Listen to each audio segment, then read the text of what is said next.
할렐루야.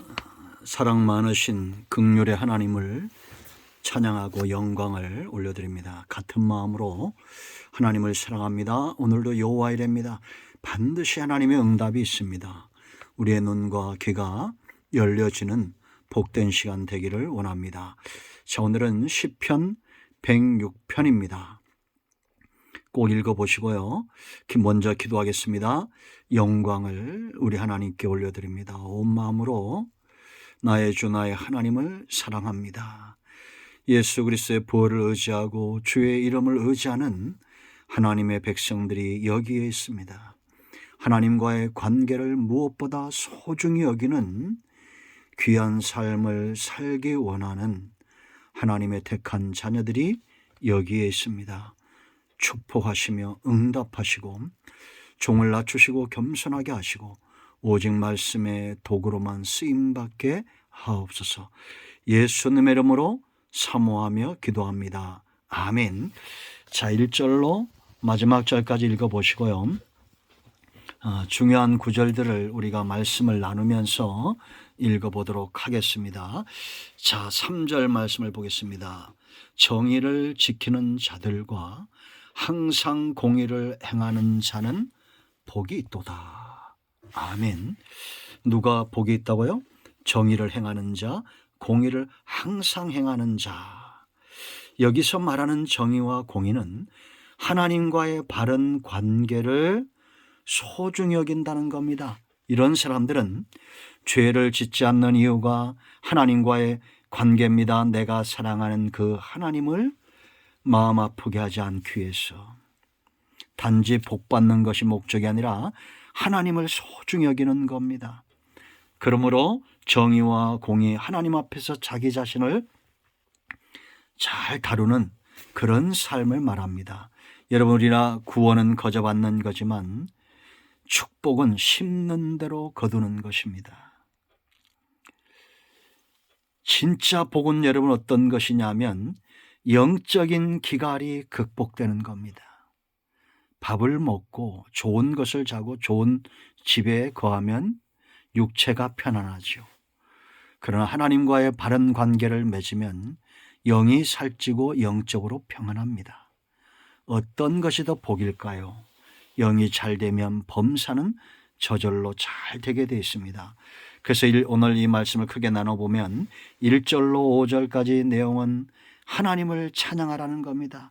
너희가 하나님 앞에서 공의를 구하고 정의를 지키는 자 되어서 정말 하나님을 찬양하는 영적으로 기갈이 없는 그런 사람, 하나님을 찬양해야 된다. 그러면서 이 정의와 공의의 삶이 왜 중요하냐? 6절로 46절까지 말씀 보면 이스라엘이 홍해에서부터 가나안 땅에서 범죄했던 그 죄들을 다루고 있습니다. 결국 어떻게 되었습니까? 이 내용은 여러분들 쉽습니다. 읽어보기만 하면 돼요. 저절로 이해가 됩니다. 결국 하나님과의 관계가 깨지니까 그들 가운데 기갈이 오죠.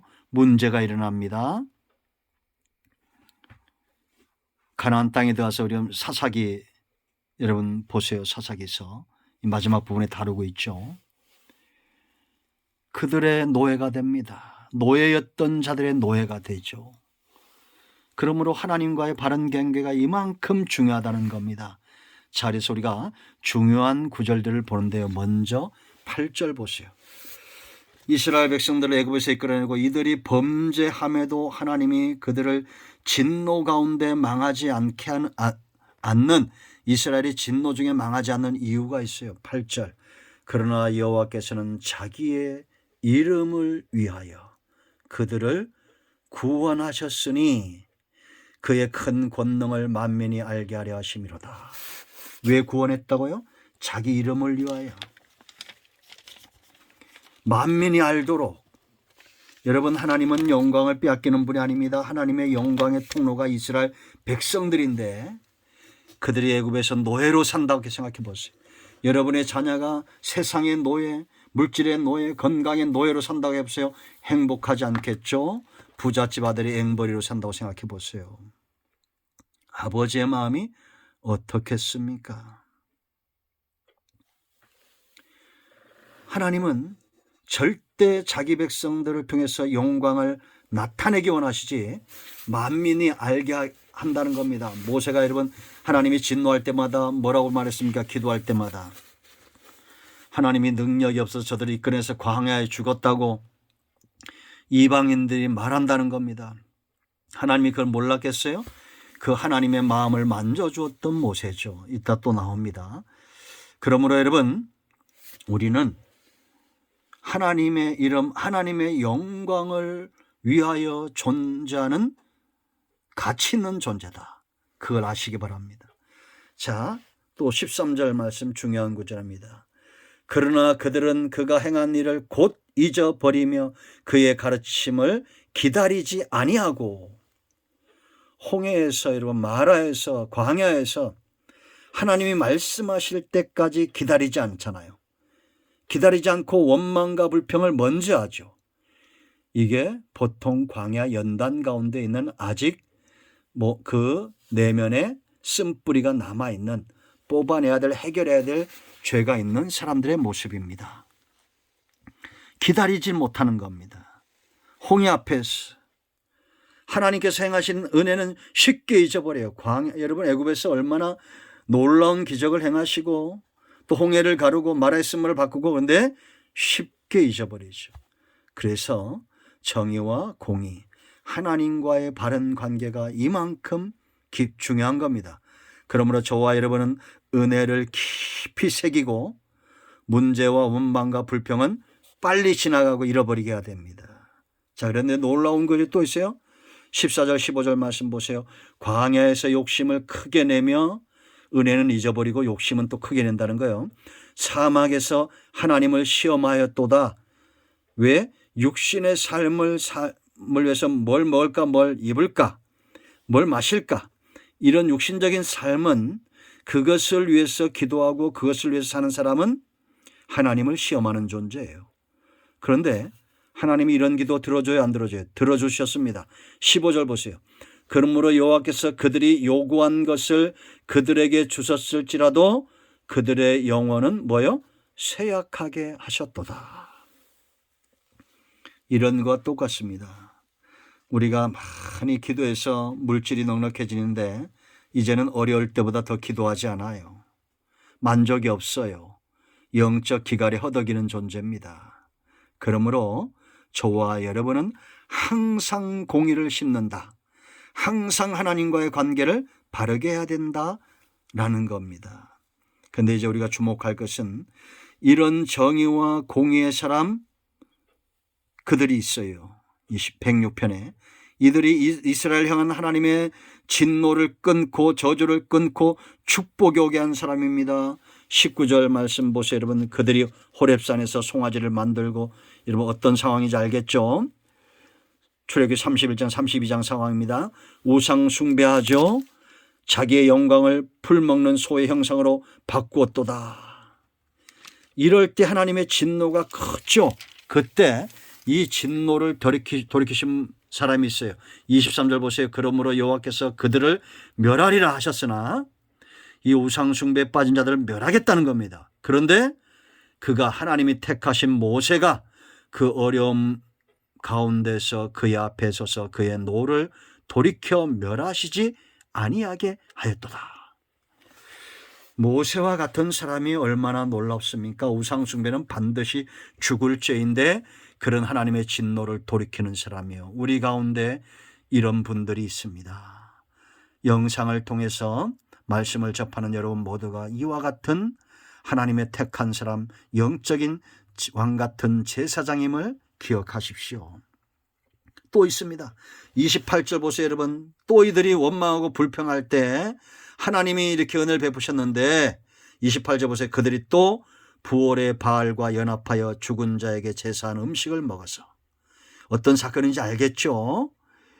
이 바알 부올의 부속한 사건입니다. 모압 왕 발락이 발람을 꾀어서 이스라엘을 저주하게 했을 때에 발람이 거짓 선지자죠. 그들을 음행한 길로 이끌어가죠.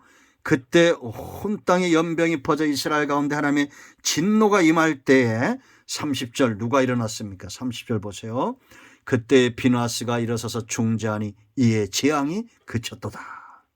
이 비나스가 시므리와 곱습이 모압 여인 곱습이와 음행하는 것을 창으로 단창에 찔러 죽이죠. 결국은 하나님이 이 음란한 백성들을 끊어내므로 재앙이 그칩니다. 비나스를 통해서 이 재앙을 끊어내셨죠.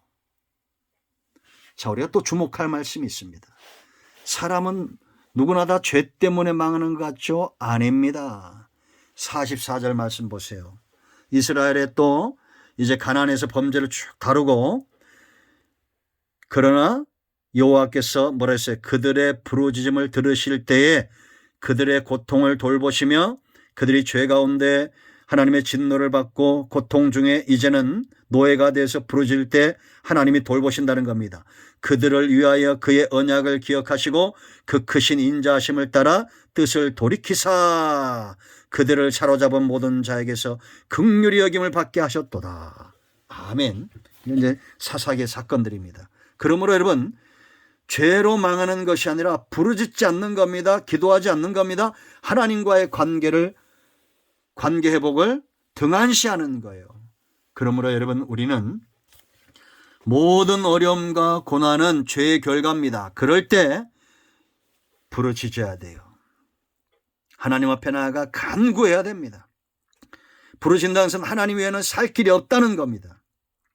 그럴 때 하나님이 돌보신다, 응답하신다.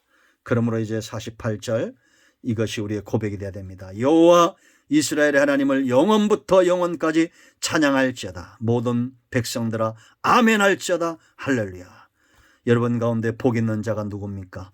바로 정의와 공의를 구하는 48절처럼 하나님과의 관계를 바로 하는, 하나님만은 찬양하고 예배하는 그런 분들 아멘 하십시오. 할렐루야. 기도합니다. 예수님의 이름을 의지하기도 합니다. 이 말씀대로 되게 하여 주시옵소서. 우리 가운데 마음이 상한 자, 병든 자 치유하시기를 원합니다. 예수님의 이름으로 사모하며 축복하며 취하며 기도합니다. 아멘.